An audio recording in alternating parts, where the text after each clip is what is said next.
صباح الفل عليكم. ازيكم يا حبايبي؟ عاملين ايه؟ احنا النهارده هنعمل طاجن لحمه قطع كده، هيعجبكم خالص. وعايزين نحط عليه شويه لسان عصفور كده، تبقى حاجه دسمه وجميله. يا رب تعود عليكم الايام الخير كده وصباحكم ورد ان شاء الله. يلا مع بعض. حطينا الطاسه بتاعتنا على البوتاجاز، ورحنا جايبين معايا معلقه سمنه اهي، ورحنا نزل. يبقى زي ما انتوا شايفين كده حطينا اللهم صل على النبي الطاسه، ورحنا نازلين بقى باللحمه كده. اللهم صل على النبي. جميله هي على حسب الكميه اللي انت عايزاها اهو، تاخد لون كده ونقعد نقلب ونشوح فيها، نقلب فيها بقى زي ما انتم شايفين كده لحد ما ايه يبدا لونها ايه يتغير معانا كده اهو. شايفين؟ اللهم صل على سيدنا محمد. طبعا لو انتم متابعيني هتلاحظوا ان انا اتاخرت شويه من العيد، طبعا مش كنا مع بعض، كان عندي ظروف كده، فالحمد لله ربنا يشفي كل مرضى المسلمين يا رب اللهم امين. الحته دي طبعا فيها دهنه كده وطعمها هي تدي ايه طعم للحمه وكده. استنى بقى لما تتشلوح شويه حوالي نص ساعه كده برضو، لما او ربع ساعه كده لما لونها يتغير، ونرجع مع بعض تاني ونوريكم احلى لحمه واحلى طاجن لاحلى ناس. يبقى خلاص بعد ما اللحمه اتشوحت معانا عملت حوالي ربع او اكتر شويه بصل اهو، اروح نازله بيهم كده اهو زي ما انتم شايفين كده، واغطي بقى عليها خالص لحد ما ايه البصل يدبل كده، ونوريكم بقى ايه اللحمه ايه طعمها هيبقى ازاي وشكلها هيبقى ايه. شايفين؟ نجيب بقى غطا ونغطي كده. يبقى خلاص كده بعد اللهم صل على النبي، بعد ما البصل كده دبل معانا هو، نروح نازلينه بايه بتاع 3 حبات طماطم اهم مكعبات، واروح ايه نازله برضه عليهم كده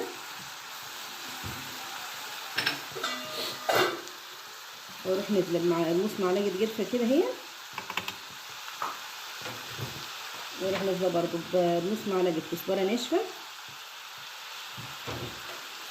ومعايا ايه الكمون بتاعي طبعا على قد الايه اللي انت عاملاه، ومعايا برضو ايه نص معلقه سكر علشان ايه تعزز الطعم كده وتخلي اللحمه تستوي بسرعه. نص معلقه سكر او معلقه يعني، بس مش بتجرى حاجه ولا بتبقى ظاهره في اللحمه خالص. يبقى نجيب تقليبه كده بسيطه ما شاء الله زي العسل اهي.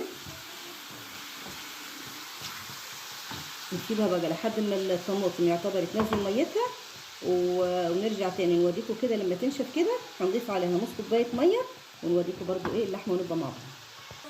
يبقى خلاص بعد ما الطماطم معانا نزلت الميه وخلاص كده يعتبر اتعصجت هي، نروح نازلين يعتبر بكوبايه ميه هي اهو، يا دوب نصها كده تفرفرتين كده وتكون استوت معانا، ونوريكم اللحمه ونحطها في الطاجن بلسان العصفور كده، هيبقى ان شاء الله روعه وبألف هنا وصحه. ولو وصلت لحد هنا في الفيديو يا رب كنت هتحسن نظامك كده، ويا ريت تشاركيني وتشوفوا كل جديد انا بعمله، حاجات فيديوهات على قد الايد كده بس ان شاء الله هتعجبك.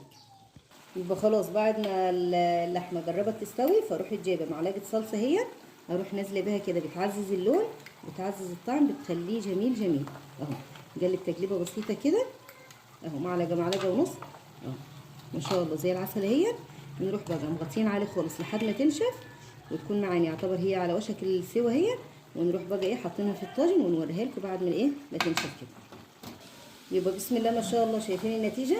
بسم الله ما شاء الله. بصي لو انت مش عايزه تحطها في طاجن وتاكليها كده اقسم بالله طعمها روعه، والحته جايبه لاخر الشارع. شايفين الصوص اللي نازل منها روعه ازاي، جميل خالص. يلا بقى نحطها في الطاجن. انا كنت قلت لكم ان احنا هنعملها بلسان عصفور، بس انا ولادي حبوها كده فقالوا يا ماما مش هتحطها في الطاجن هتحطها في لسان عصفور، احنا عايزين ناكل الايه البهاريز اللي نزلت منها كده.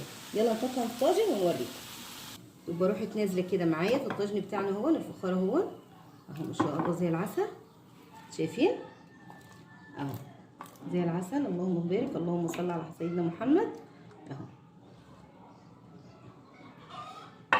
هنجيب بقى شويه ميه صغيره خالص علشان تاخد لون، عشان تاخد يعني ايه يترسب كده وتبقى حلوه، وهنوريكم هنطلعها من الفرن على احلى طاجن كده.